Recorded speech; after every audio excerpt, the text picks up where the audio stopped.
Corona virus संक्रमण के सबसे ज्यादा मामले सामने आए हैं। ये देश हैं अमेरिका, रूस और ब्राजील। ये तीनों देश दुनिया की सबसे घने देशों की फहरिस्त में शामिल हैं। करोड़ों की आबादी है, घनी आबादी वाले कई बड़े शहर हैं और तो और तीनों ही देशों को इस बात पर विश्वास नहीं था कि ये महामारी उनके यहाँ फैल सकती है। लेकिन एक महत्वपूर्ण पहलू रूस को इन बाकी दो देशों से अलग करता है और वो है कोविड-19 के मरीजों की मृत्यु दर। अमेरिका की जॉन्स हॉपकिंस यूनिवर्सिटी के डेटा पर नजर डालें तो सोमवार तक अमेरिका में कोविड-19 के मरीजों की मृत्यु दर करीब 6% थी। वहीं ब्राजील में ये करीब 7%। अमेरिका पिछले 2 महीने से इस महामारी के प्रकोप से लड़ रहा है, जबकि ब्राजील में इस संक्रमण ने 1 महीने पहले ही अपना रूप दिखाना शुरू किया है। पश्चिमी यूरोप के देशों की अगर बात करें तो चाहे इटली हो, फ्रांस हो, स्पेन हो या फिर बेल्जियम और ब्रिटेन, इन सभी देशों में मृत्यु दर औसतन 10% रही है। लेकिन रूस में ये दर 1% से भी कम है, जबकि रूस और ब्राजील में इस बीमारी ने लगभग एक ही समय पर दस्तक दी थी।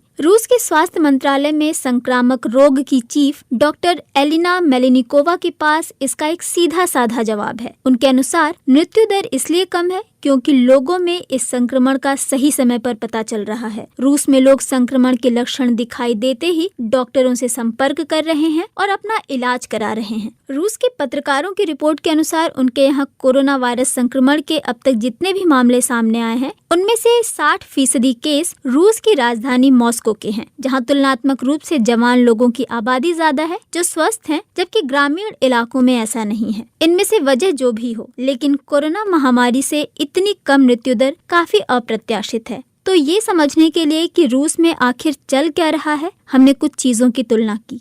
रूस और ब्राजील में कोविड-19 का टेस्ट करने की दर में भारी अंतर है। डॉक्टर एलिना मेलेनिकोवा पर गर्व कर सकते हैं कि उनके यहाँ 10 लाख की आबादी में से करीब 41,000 लोगों का टेस्ट किया जा रहा है, जबकि ब्राजील में ये संख्या सिर्फ 3,459 है। अमेरिका में भी रूस की तुलना में कम टेस्ट किए गए हैं। सरकारी डेटा के अनुसार अमेरिका में 10 लाख की आबादी में से 30,937 लोगों का ही कोविड टेस्ट हुआ है। ये देखा गया है कि स्विट्जरलैंड और जर्मनी जैसे देशों ने, जिन्होंने बहुत अधिक टेस्ट किए, उनके यहाँ भी मृत्यु दर कम रही है, क्योंकि संक्रमण को बहुत शुरुआती दौर में पहचान लिया गया और समय पर दवाई मिलने से मरीजों में संक्रमण बढ़ा नहीं। इसलिए अधिक टेस्टिंग करना बेशक फायदेमंद हो सकता है, लेकिन कुछ और भी फैक्टर हैं जिनकी वजह से कोविड-19 के मरीजों में मौत का खतरा बढ़ता है, जैसे पुरुष, अधिक उम्र वाले लोग, दिल के मरीज, फेफड़े से जुड़ी किसी बीमारी के मरीज, शुगर के मरीज और मोटापे के शिकार लोगों में कोविड-19 की वजह से खतरे बढ़ने की आशंका ज्यादा देखी गई है। रूस में अनाधिकारिक तौर से पुरुषों में इस महामारी की वजह से ज्यादा मौतें दर्ज की गई हैं, पर दुर्भाग्य से न तो रूस और न ही ब्राजील ने बीमारी के अन्य घटकों पर कोई डेटा तैयार किया है।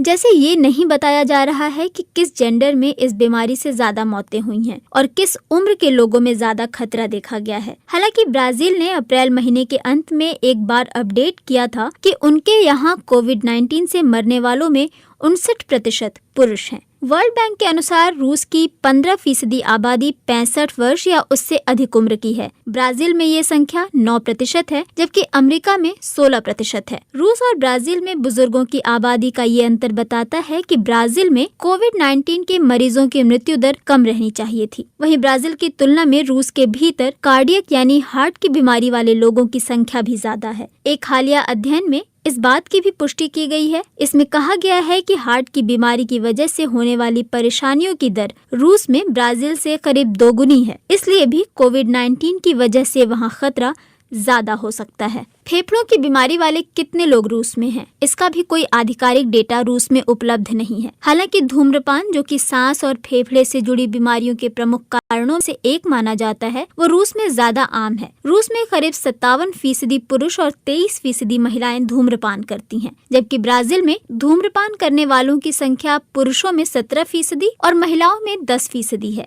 लेकिन सांस और फेफड़े से जुड़ी बीमारियों से मरने वालों की संख्या ब्राजील में रूस से ज्यादा है। रूस में 6% लोगों को डायबिटीज है, वहीं ब्राजील में ये संख्या 10% है, जबकि मोटापे के शिकार लोगों की संख्या दोनों देशों में लगभग बराबर है। ऐसी स्थिति में जब रूस और ब्राजील दोनों देशों में बीमारियों से होने वाले खतरे बिल्कुल बराबर नहीं, तो रूस में बहुत कम भी नहीं है। फिर कोविड